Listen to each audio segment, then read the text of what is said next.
Hello, my name is Shraddha Shukla. I qualified Rajasthan Judicial Services Examination 2021 and I got 15th rank. आज मैं Delhi knowledge track के माध्यम से अपनी strategy share करना चाहती हूँ। मैंने अपने 10th क्लास में डिसाइड कर लिया था कि I would go for judicial services and would pursue law, but मैं साइंस स्ट्रीम से थी और अच्छे मार्क्स आए थे मेरे 10th में, तो मेरे पेरेंट्स अग्री नहीं कर रहे थे।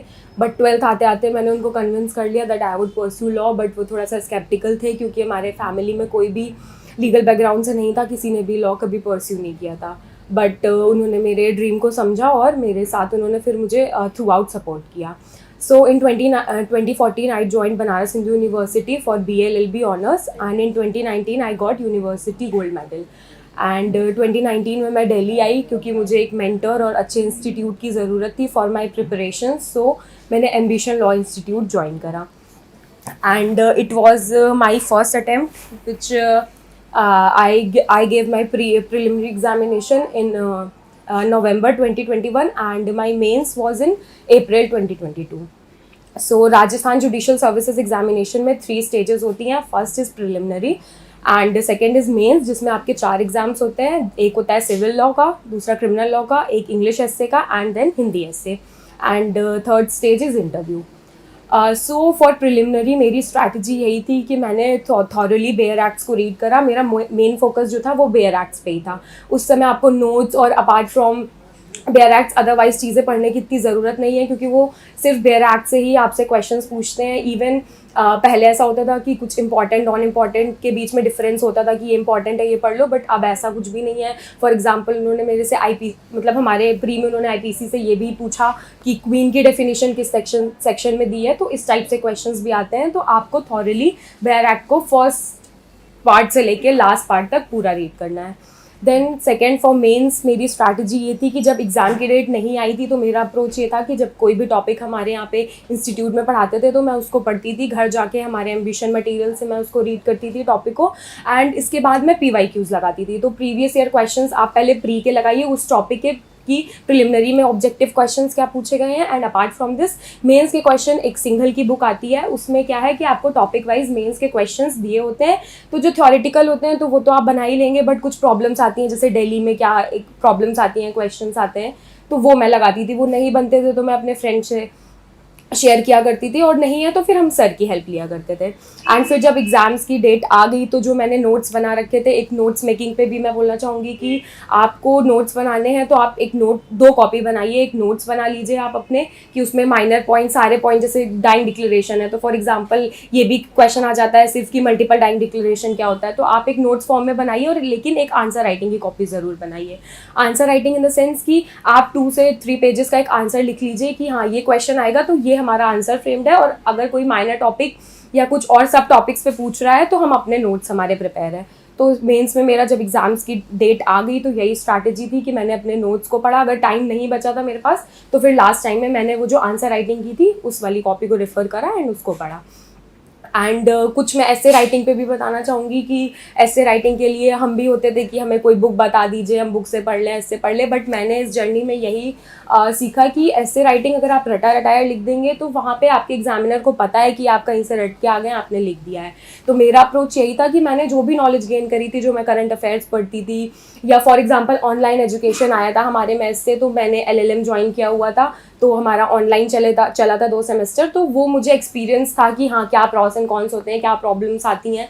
तो अगर आप पर्सनल एक्सपीरियंस के बेसिस पे ये चीज़ लिखेंगे वहाँ पे एस्से में तो वो ज़्यादा बेनिफिशियल होगी। अपना ओपिनियन वो आपका जानना चाह रहा है, ना कि रटा रटाया कि उन्होंने ये कह दिया ये हुआ, वो आपका ओपिनियन जानना चाह रहा है। अगर आप इस तरीके से लिखेंगे तो आपको ज़रूर अच्छे मार्क्स मिलेंगे। एंड हिंदी का एस्से, हिंदी के लिए मैं बोलना चाहूँगी कि थोड़ी मेरी हिंदी वीक थी तो मैंने उस पर थोड़ा कम वर्क किया। तो ये है कि आप पहले अपने आप को जानिए। The basic point is know your self, क्या आपकी स्ट्रेंथ्स हैं और क्या वीकनेसेस हैं। फॉर एग्जांपल मुझे पता था कि मेरी आंसर राइटिंग मतलब स्किल्स ठीक हैं, तो मैंने इस चीज़ में थोड़ी स्लो रीडर हूँ, तो मैंने इस चीज़ पे फोकस किया कि मैं कैसे कैसे पूरा सिलेबस कंप्लीट कर लूँ इतने से टाइम स्पैन में। तो अगर आपकी राइटिंग स्किल्स नहीं अच्छी हैं तो आप उस पर प्रैक्टिस करिए। किसी की हिंदी अच्छी है, किसी की इंग्लिश अच्छी है, तो आप पहले अपने आप को जानिए कि क्या आपकी वीक पॉइंट्स हैं, तो आपको उन पे ज़्यादा काम करना है रादर देन कि आपका दोस्त आंसर राइटिंग कर रहा है या आपका दोस्त एविडेंस पढ़ रहा है, CPC पढ़ रहा है तो हम भी वही पढ़ रहे हैं। क्या सब्जेक्ट आपको वीक लगता है, क्या सब्जेक्ट आपका स्ट्रॉन्ग है, तो आप ये सब चीज़ें जानिए और उस हिसाब से अपनी स्ट्रैटेजी तैयार करिए, क्योंकि एंड एक ही है लेकिन सबके पाथ अलग अलग होंगे और वो पाथ आपको अपना खुद डिसाइड करना है और खुद चलना है। कोई आपको सेट ऑफ रूल्स नहीं बता सकता कि हाँ ये है, आप ये फॉलो कर लीजिए। एंड फॉर थर्ड स्टेज हमारा इंटरव्यू था, तो इंटरव्यू के लिए मॉक इंटरव्यू मैंने दिया जो कि काफ़ी हेल्पफुल था। एंड अपार्ट फ्रॉम दिस मेरा एक स्ट्रैटेजी थी कि मैं डिस्कशंस करती थी with my friends, fellow aspirants, जो हमारे लीगल टॉपिक्स हैं, हमारे करंट सिनारियोज हैं, तो मैं उनसे डिस्कस करती थी, वो अपना ओपिनियन बताते थे, मैं अपना बताती थी। तो एक मेरी स्पीकिंग स्किल्स पे भी वर्क हो रहा था एंड साथ साथ मुझे एक ओपिनियन भी पता चल रहा था लोगों का और अपना भी कि मैं कहाँ लैग कर रही हूँ, कहाँ मेरे पॉइंट्स अच्छे नहीं हैं। तो आप ये ज़रूर करिए, ये बहुत ही बेनिफिशियल होगा। एंड दूसरा क्वेश्चन ये आता है, लोग पूछते हैं कि करंट अफेयर्स कहाँ से पढ़ें। तो मेरा अप्रोच ये था कि मैं प्रतियोगिता दर्पण रेफर करती थी, उसको पढ़ती थी, मंथली मैगजीन आती है। Apart from this GK today की फाइल्स आती हैं, मैं उनको रेफ़र करती थी। और एक कुछ ऐप्स मैंने फ़ोन में डाउनलोड किए हुए थे जिनमें डेली बेसिस पे 7 to 8 न्यूज़ आती थी एंड वो क्विज़ कराते थे, तो सोने से पहले मैं वो क्विज़ करके सो जाती थी। तो उतना मुझे लगता है इनफ था मेरे लिए फॉर करंट अफेयर्स। एंड इसके अलावा मैंने मतलब ये था कि आप रिसेंट लीगल डेवलपमेंट्स क्या क्या हो रहे हैं उससे अवेयर रहिए। तो डेली बेसिस पे तो सुप्रीम कोर्ट के क्या जजमेंट्स आ रहे हैं वो तो पढ़ना पॉसिबल नहीं होता था, तो मैंने एक अप्रोच ये अपनाई थी कि जो मंथली डाइजेस्ट आता है या फिर ईयरली डाइजेस्ट आता है, तो एग्जाम के पहले मैंने उसको रेफ़र करा। जो भी लैंडमार्क जजमेंट्स थे, आपको पता है कि क्या इंपॉर्टेंट टॉपिक्स हैं, तो उन पर जो भी सुप्रीम कोर्ट ने रिसेंट लीगल डेवलपमेंट्स थे, सुप्रीम कोर्ट के जजमेंट्स थे, मैंने उनको रेफ़र करा, उनको पढ़ा, जो काफ़ी मेरे को हेल्पफुल हुए एग्ज़ाम में।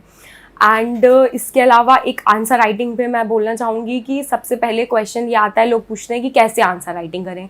तो सबसे पहला स्टेप इंपॉर्टेंट है कि आप डिसइंटीग्रेशन करें उस क्वेश्चन का, कि उस क्वेश्चन की डिमांड क्या है, आप उसको तोड़िए क्वेश्चन को।